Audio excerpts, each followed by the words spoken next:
In today's video, I'm going to talk to you about what an LLC operating agreement is.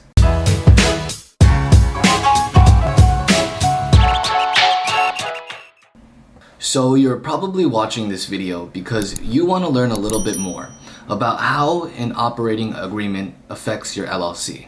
Hi, I'm Andrew from Malai Law, where we help entrepreneurs just like you start your businesses without dealing with the complicated legal forms. Our done-for-you service is backed by over 2,050 5-star Google reviews, and we can help you start your business too. I am a recent law school graduate and I am currently awaiting my bar results. And in the meantime, I'm helping entrepreneurs just like you start your businesses too. So what is an operating agreement? An operating agreement is a document that works as an instruction manual for your business. When forming a LLC, it is highly recommended that you create one to protect your business.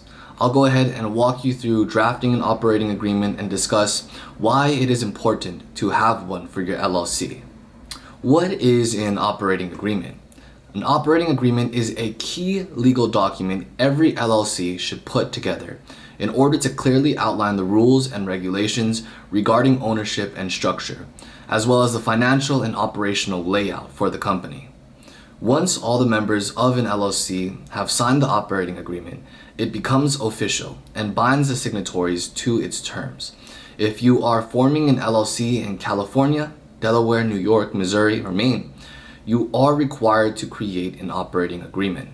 Note that no state requires that you file an operating agreement with the Secretary of State. Your operating agreement is an internal contract that you will keep with your company records. Why is an operating agreement important? Drafting an operating agreement for your LLC will help set up the organization for how your company will be run. An operating agreement describes the internal operations of the LLC. It details the formation of the business and the procedures to be followed by the business. The most important reason to have an operating agreement are asset protection.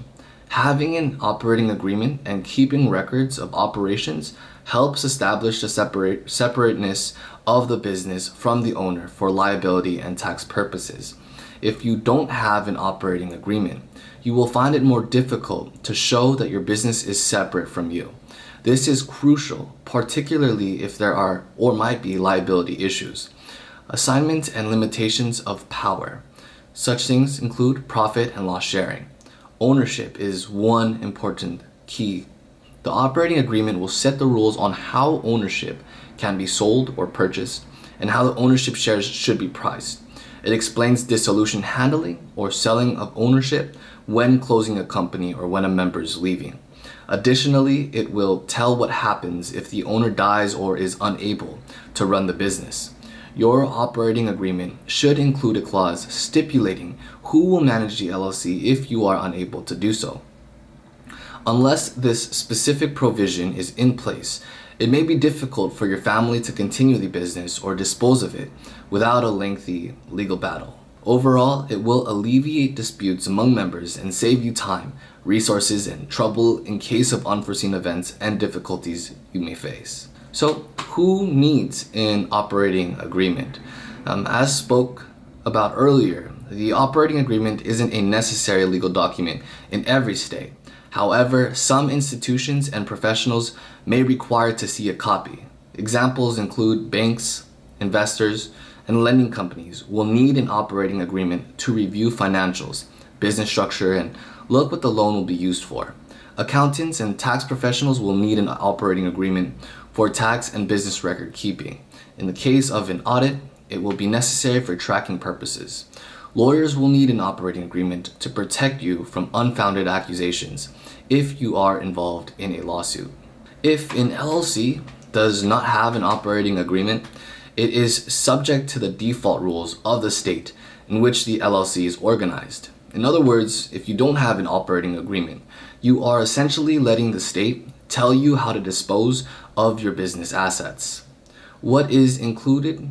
The contents of an operating agreement may vary greatly, depending on the number of members, the nature of the business, and the ownership management structure. They commonly include sections on organization and ownership, management, voting, contributions, distributions, compensations, and bookkeeping. Article 1 of your operating agreement. A lot of the information you provide in this section will be the same as your articles of organization. I recommend you have that on hand. The name of the LLC, this is where you insert the exact name you previously registered on the Secretary of State's website. For the business address of the LLC, this is your principal place of business, the main location of your LLC. The address you provide in the operating agreement may be an office space you lease or own, your home address if you work from a home office, or a virtual business address. You will also include the effective date of the LLC, the birth date of your business. The registered agent of the LLC is the name and mailing address of your registered agent. This is a person who receives notices on behalf of your business. You're also going to include the purpose of the LLC, an explanation of why you have established the LLC. This doesn't have to be highly specific. The duration of your LLC is something that's going to be included. The length of time your LLC will operate, stated in years. If you don't plan to end your business endeavor anytime soon, you can say perpetual. Next, I'm going to talk to you about maintaining your operating agreement. Even simple changes such as an address change should be noted. The best practice is to neatly store all important files, documents, receipts, and previous versions of the operating agreement in a designated space. For complex changes, it is best to hire professionals. Also, you should keep your records on file for 3 to 5 years. The IRS states that in general, you need to keep records until the period of limitations runs out. This applies to tax returns and property-related records. Some creditors, investors, or insurance companies may require you to keep the records longer than the IRS does. If you happen to have any questions about anything that I talked about in today's video, click the link in the description box below to schedule your free consultation with an expert who can provide you with more information on an operating agreement. And if you haven't already, please make sure you hit the like and subscribe buttons so you don't miss out on any future videos. It's time to invest in yourself. It's time to rise.